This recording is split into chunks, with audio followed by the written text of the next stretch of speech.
Are you okay? I'm fine. What happened? You ran off the street, lady. Smack right into a stone wall.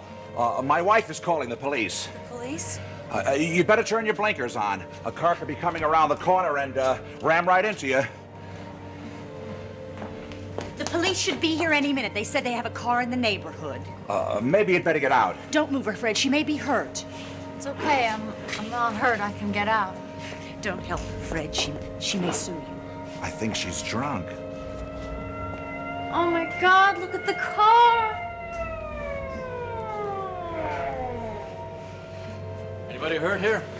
She was the only one in the car. She says she's okay. She was driving? Yeah. You saw the accident? Yes, we were got here behind. right after. Get their names and addresses in case we need it. Are you okay, ma'am? Yeah, I'm fine. I just hurt my hand. Doesn't look too serious. I see your driver's license and registration, please. My driver's license. It's in my purse. Where's my purse?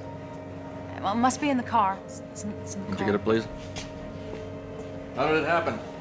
Well, I don't know. I mean, I was driving and there was this car with its bright lights, and I got blinded. I didn't see the road.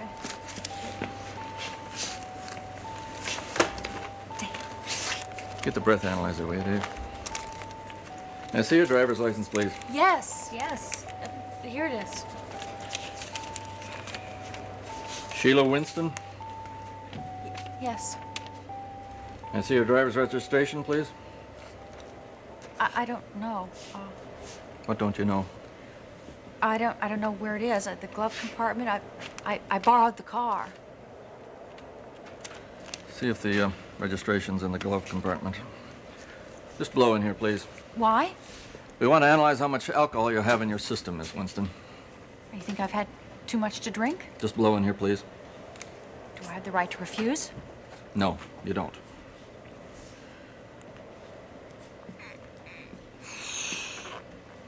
The car is registered to Donald Hughes. Hughes, is that the attorney? Don't know. His nephew loaned me the car. Loaned, huh? Now you have the right to remain silent, Miss Winston. We're taking you down to the station house. Well, wait a minute. I don't want to remain silent. You think I stole this car? I didn't. Well, we'll find out about that. But that's not why we're taking you to the station. We're booking you for drunken driving.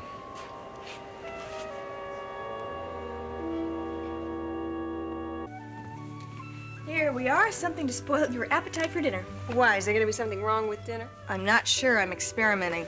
Oh, well, your experiments are usually wonderful. Tell me after dinner. You know, this is the life. Being waited on hand and foot, taped foot. You know, as soon as this ankle is healed, I think I might arrange to sprain the other one. Oh, no, you don't. Next time it's my turn. Who is it? Jeff. Hi, Jeff. Hi. Hi, how's my patient? Spoiled rotten. That's the truth. Yeah, mean and sassy, huh? All the time. Well, it must mean you're getting better.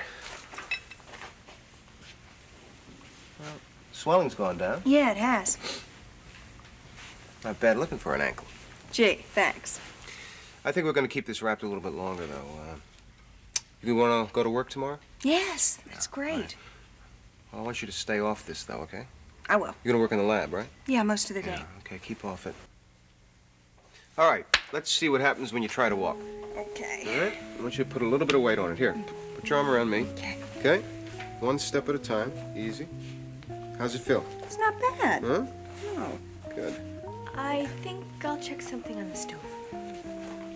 All I need now is a cane. Yeah, right, and a top hat.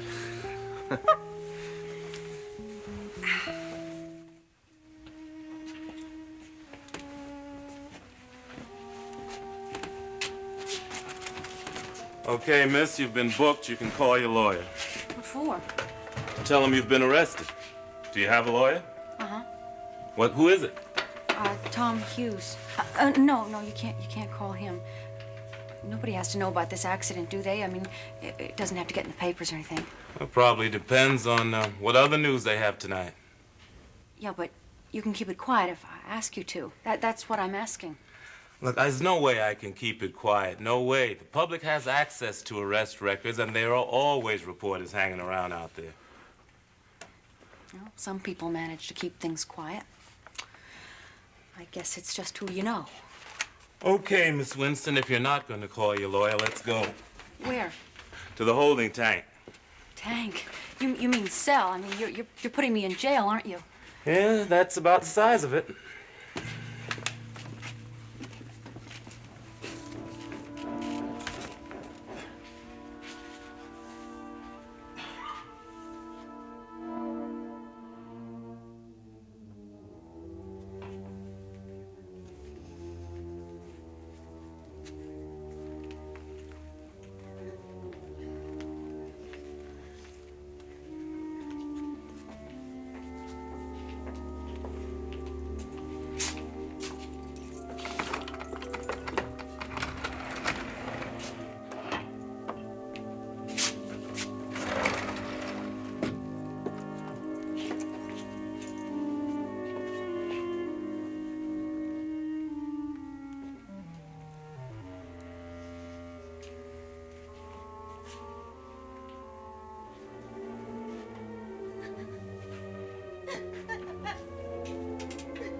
Well, I'll dictate a rough draft to Betty in the morning, then we can both look it over. Sounds fine.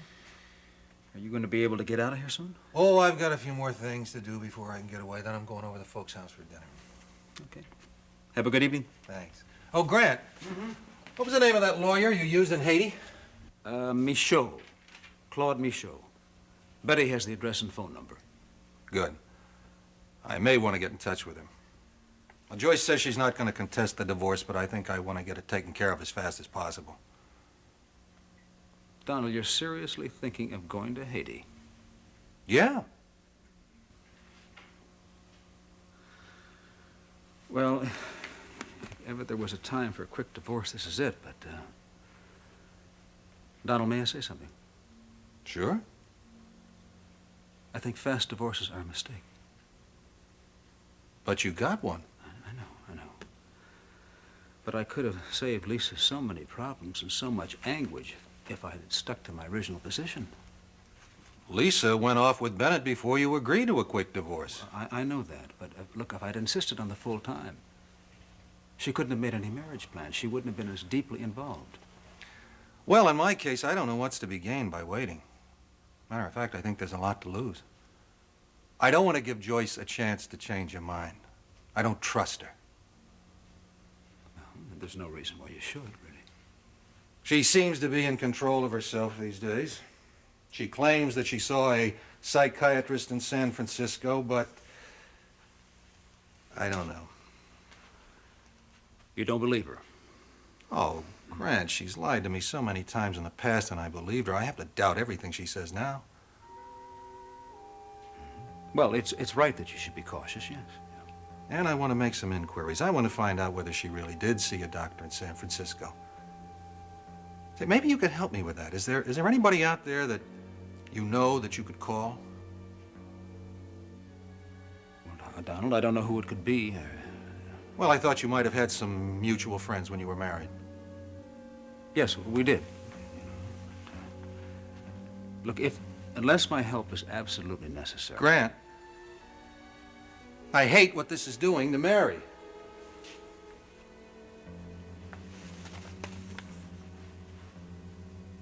I know how hard this is on Mary, I know. Look, you can count on my help, all right? Mary is going through hell worrying about Teddy. Look, Joyce would never hurt Teddy. Now, I'm sure of that. Yes, well, Joyce claims that she's not going to make any trouble. But I don't think we can count on that. Mary and I were so happy. Our future looked so good.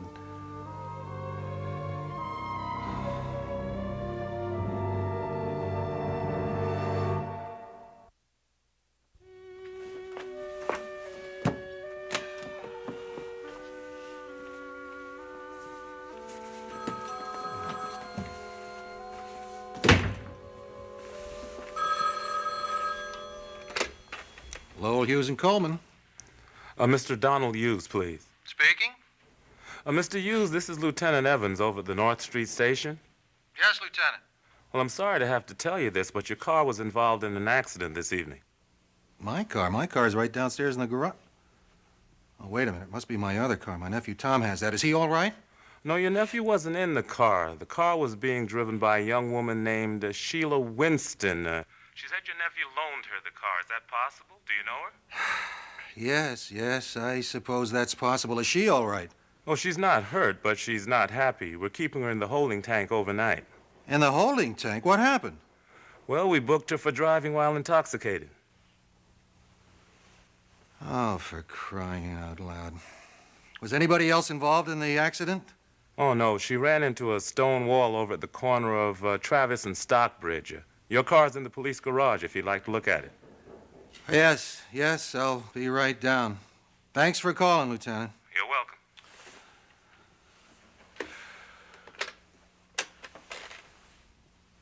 Tom, would you come in here a minute, please? Thank you.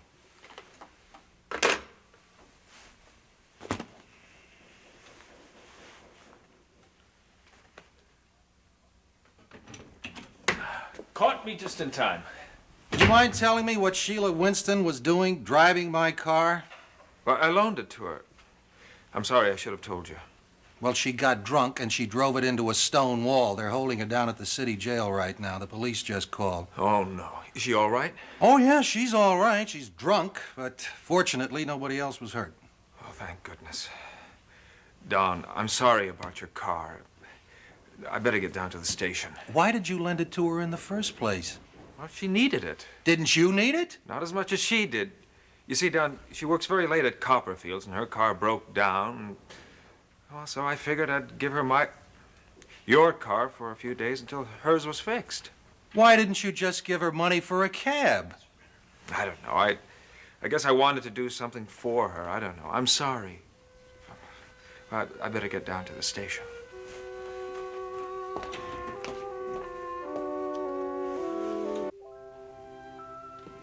Well, my experiment needs another half hour in the oven. Oh, it sure smells good. Keep your fingers crossed. Barbara, since Jeff has given me permission to go back to work, I really don't think I can get out of doing the dishes tonight. Oh, no, you don't. Too much standing. You get one more night off, maybe two. You are some kind of saint. I remember you said that. My, we're popular tonight. Who is it? Brad Hollister. Who? Brad Hollister. Oh, that's the guy from the country. Oh, Brad. Hi. Hello. Does Annie Spencer live here? Sure does. Here she is. Hey, Brad, how did you know I lived here? I looked it up in the phone directory. Oh, well, that was easy. Brad, this is my roommate, Barbara Ryan. Hi, nice to meet you. Nice to meet you. Am I interrupting dinner or anything? No, we haven't eaten yet. Can I get you a drink? No. I can't stay that long. I just wanted to check on Annie's ankle. Oh, I'm doing fine. Good. No cast, I see. That's a good sign. No, it's just a sprain. My doctor says I can go back to work tomorrow. When can you go riding again? Well, we didn't talk about that, and I don't think I'm quite up to that yet. You seem to be feeling awfully good today. Oh, I'm always feeling good. You are? Sure, aren't you? Well, I try to. Brad is the one who helped me deliver the twins. Yes, I know. I thought I was doing a big favor for these people by returning a stray horse. Mustard. And she, without a hello or a thank you, quick, wash your hands, put on a clean shirt. Well, there was hardly time for social amenities. What she didn't tell me was that this was her first delivery, too. Yes, I did. No, you did not at first. I thought at least one of us knew what we were doing. Well, you didn't. You can complain now, but you certainly seemed to be excited about it at the time. Are you kidding? I was a basket case. Oh, come on. You both are proud of yourselves. Well, it is kind of nice to have two kids named Brad and Annie growing up near my family's property. Yeah, and they'll be super kids, too. Well, with names like that. Yeah. Well, I said I wasn't going to stay long. No, I got to go. Brad, you just got here. I know. I've got so many things to do, though. Barbara, it's nice to meet you. Nice to have met you. Well, now that you know where we live, don't be a stranger. I certainly won't be. And you take care of that ankle. I will. Okay. Bye-bye. Bye-bye. He's nice, isn't he? Very. Handsome, too. You know, that sprained ankle of yours certainly has been getting a lot of attention. I wonder what would have happened if you had broken it.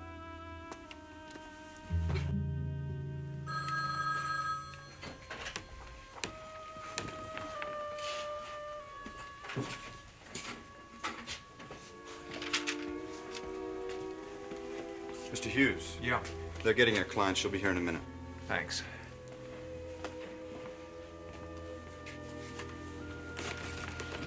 Mr. Hughes?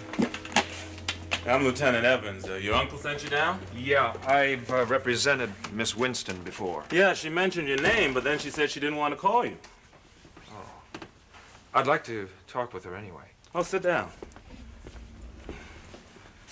Now, just so you'll know the situation. The arresting officer thought she had been drinking, so he gave her a sobriety test, and she failed it. Now, his partner will verify the results. Also, we ran a check on her and found out she had been arrested for drunken driving once before in another state. Where was that? California. Okay, thanks.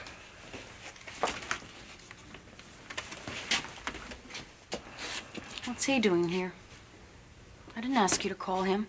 They didn't call me. They called my uncle to let him know that his car was wrecked. It wasn't wrecked. There was a little broken glass and the hood was bent. It's no big deal. May I talk with my client alone, please? I'm not your client. Well, if she doesn't want to talk with you... Do you, really feel that way, Sheila? Okay, I'll talk to him. Okay. Officer Baines will be right outside. Anything to get out of that crummy holding tank. Is that the only reason you're talking to me? Well, not exactly proud to have you see me like this. It doesn't really matter after what you said this afternoon. Doesn't matter anymore what you think about me. But I want you to know I'm not like this. You may or may not believe it, but I don't usually have too much to drink. Lieutenant Evans told me that you'd been arrested once before for drunken driving. Oh, boy. They know everything, don't they? So it's true. You can't understand that, can you?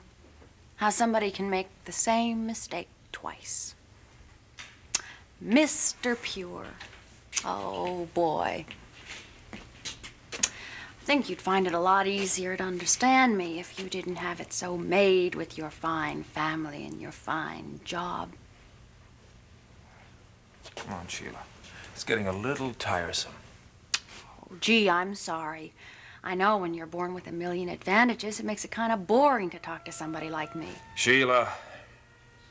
Look, it's a lot harder to get along in life, Buster, if things aren't just handed to you. You and your fine education. You know, I didn't even graduate high school before I eloped. You eloped? I wouldn't want to bore you with it. Oh, tell me.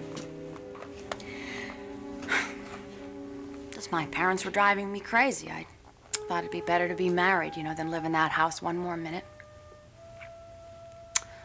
But you just can't win like that. So to sum it up nice and neat, I guess what you're born to, you're stuck with. Sheila, let's talk about your present situation. Makes you uncomfortable to talk about our backgrounds, doesn't it? You'd probably like a lady that has a better social position or a more respectable job than being a hostess in a restaurant. How about a model? Is that classy enough? That's right, you ought to look for a model. Sheila, let's stick to the subject. I'd like a better job.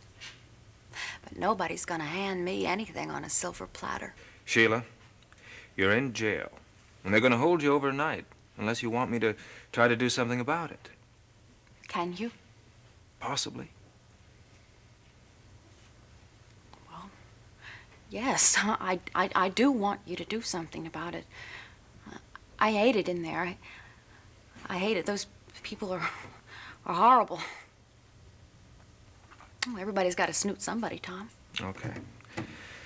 I'm going to try to get you an arraignment tonight. Court's not in session anymore, but I'm going to try to get a judge down here to set bail. You think you can get me out? I'm going to try, and that's all I can promise.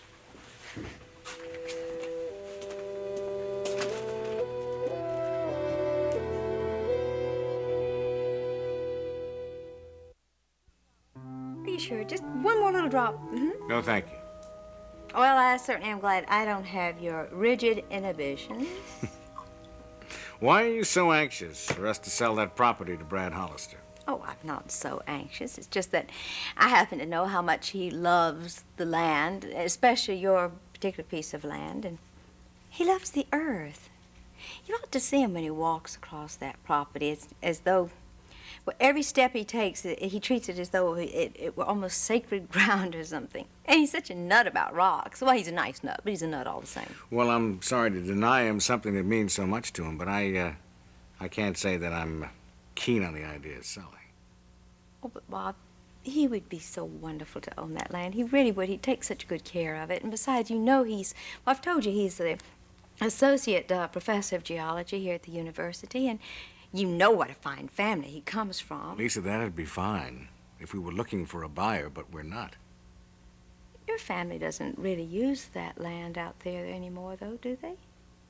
Well, that's true, except, I don't know, I always like to think that that was for my children, grandchildren, great-grandchildren. All right, Bob, I understand. Then don't.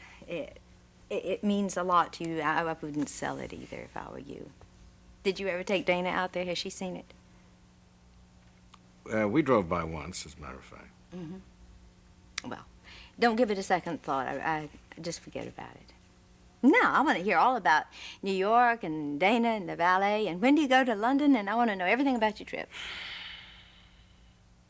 Well, Dana's fine. She's happy with her work.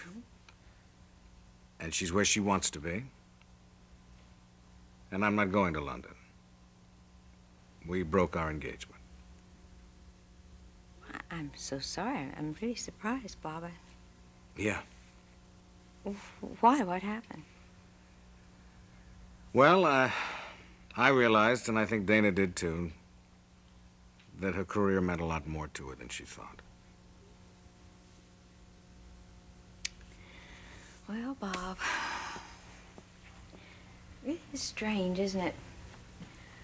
A few months ago, you and I each thought that we had found somebody really special, that special person who was really going to make us happy for the rest of our lives. And here we are. Didn't work out for either one of us. Would you call that fate, or what?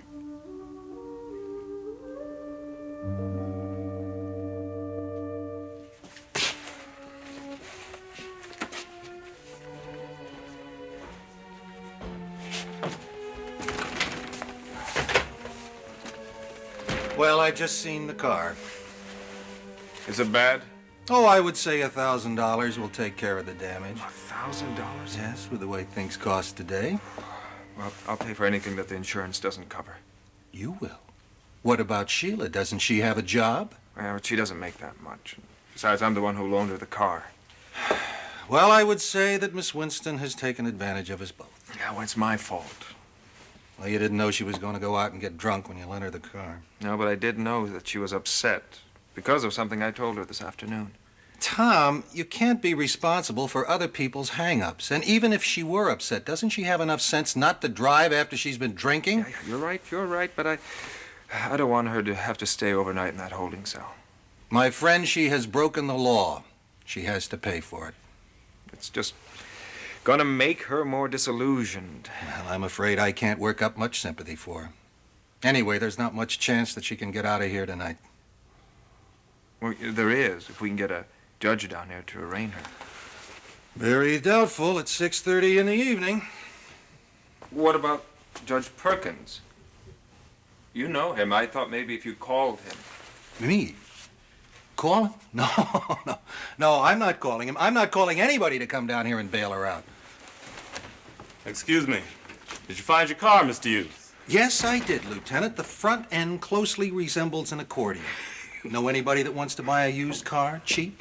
Well, just remember, it could have been worse. She could have been hurt. She could have hit another car, run into a pedestrian. When you think about it, she was very lucky. Yes, she was. Very lucky. Lieutenant, is Judge Perkins arraigning her in the morning? Probably. I want to see if I can get him to set bail for her tonight. You'll never get him down here for that. Well, I'm going to try. Look, if I were you, I'd leave her right where she is. It is her second offense. For drunken driving? Yeah, I didn't know about it until I came down here tonight. Look, she won't be hurt. She'll be released in the morning. You'd be doing her more of a favor to leave her here. I hate to disagree with you people, but I don't think that kind of punishment's going to do her any good. Well, I'll tell you another thing. If Judge Perkins knew it was a second offense, he'd be against releasing her, too. Will you call him? He'd be a lot more likely to do it for you. I'm not going to call him. She's not my client. Don, would you leave me in jail all night if the same thing happened to me? Probably. Something has to get through to a person who has been arrested twice for drunken driving. Well, I have to try.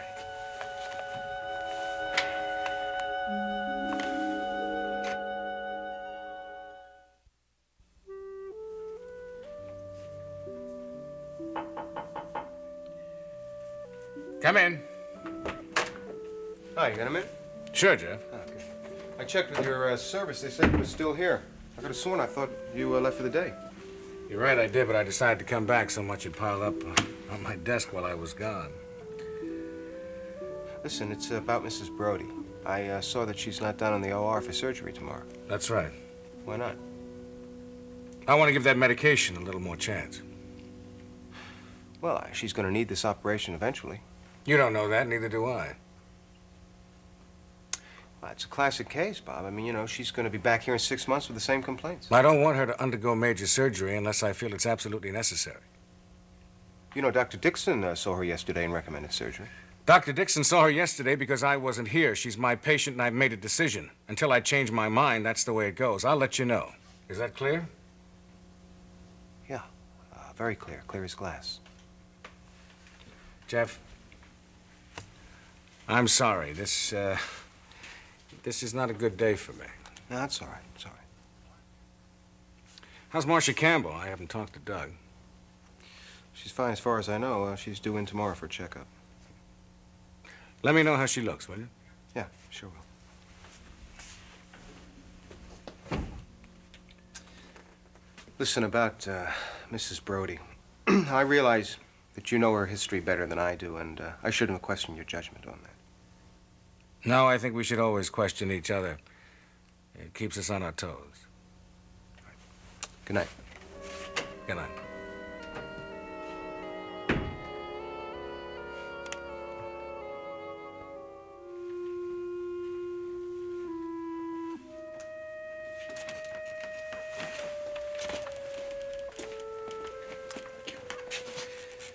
Sit down. I'm afraid you're going to have to stay here tonight. So you decided to punish me after all. I didn't decide anything. The court adjourned at 5 o'clock, and I couldn't get the judge to come down here to arraign you. With all the influence Lowell, Hughes, and Coleman has in this town, and you couldn't get a judge to come down here? That's right. I find that hard to believe. Well, that's it. You know what I really think? No. Now, please don't get me wrong. I mean, I know you lawyers are a smart bunch, but I don't think anybody busted a gut trying too hard to get me out. Maybe you just decided I'm right where I belong. I don't think there's any point in talking about it. I'm right, aren't I? I'm right. No, you're not. But if you keep this up, you'll manage to convince me that the judge was right. Tom, you're not going to leave me in that cell all night, are you? There's nothing I can do. You don't know what it's like. It's horrible. I mean, all those ladies, and I mean, listen, they're sick. They're out of it. It's just like we're just caged animals in there. It's not that bad. You'll be all right. You'll be safe. In the morning, you'll be sober. I'll be sober tomorrow, no matter where I am. I don't have to be in a holding cell all night to be sober. Well, there's nothing I can do. I'll pick you up in the morning. Well, isn't there somebody else you can call? No. There's nobody else. Let's go, miss. Well, maybe your grandfather. I use some pull. No. Well, did you ask him? I can't ask him. You said you tried. I've done everything I can. Well, I hate you for this, and I will never forgive you.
Well, that's not what I expected to hear. I'm sorry. So am I. But it's better that Dana and I found out now rather than later. That's for sure. How are things with you? Oh, not much better. I picked a great time to be out of town. There wasn't really anything for you to do here. The folks told me that Joyce is still in town. Yeah, she has an apartment. Says she's gonna look for a job. I guess she intends to stay. She says she doesn't want to leave Teddy. Well, she's starting that again. Yeah, she says she only wants to see him every now and again. She promises she won't make any trouble for us. You look skeptical. Oh, I'm skeptical, all right. Plenty skeptical. Yeah. She seems to be in control now, reasonable, rational. I have my doubts. She had therapy in San Francisco. Well, she says she did. I wouldn't lay any money on it. She lying? Well, now, it wouldn't be the first time, would it? No. You know, if she really did see a psychiatrist, I'd certainly be interested in hearing what he has to say about her. Well, if he's reputable, he won't say anything. He might to another doctor.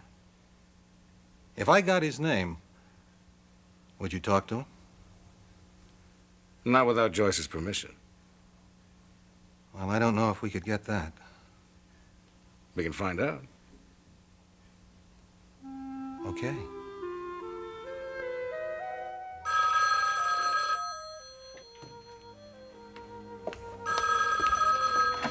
Hello? Hi. You still have company? No, Brad. Bob is gone. So what do you think? What do I think about what? Are they going to sell me the property? Well, now you heard what Bob said. He was going to have to talk it over with the family first. And I'll tell you the truth. If it were really up to Bob, I would say forget it. But then, of course, Chris and Don may just go along with it. You mean Bob's going to vote against it? I wouldn't be surprised. But don't worry about it. I wouldn't get upset about that. Look, there's plenty of other property out there that's just as fine as the Hughes. No. It's not the same. Now, I've hiked all over those hills, and I know what I want. There is no other place. I mean, this has everything. It's beautiful. Brad, for heaven's sakes. I didn't know you could get so passionate over a piece of property. Well, I'm what? I'm consumed with it. Mm-hmm. Well, if you ever fall in love with a woman the way you've fallen in love with this piece of land. I've always had strong feelings about things. Yes, that's what I'm beginning to realize. And if you'll excuse me for saying so, I wager you had a few passions of your own. Well, if that's possible, I don't care to discuss it. Oh. Well, look, Lisa, will you call me if you hear anything? Yes, I will call you the second I hear something. Good, thank you. You're welcome. Goodbye. Bye-bye. It's got to work. It's got to.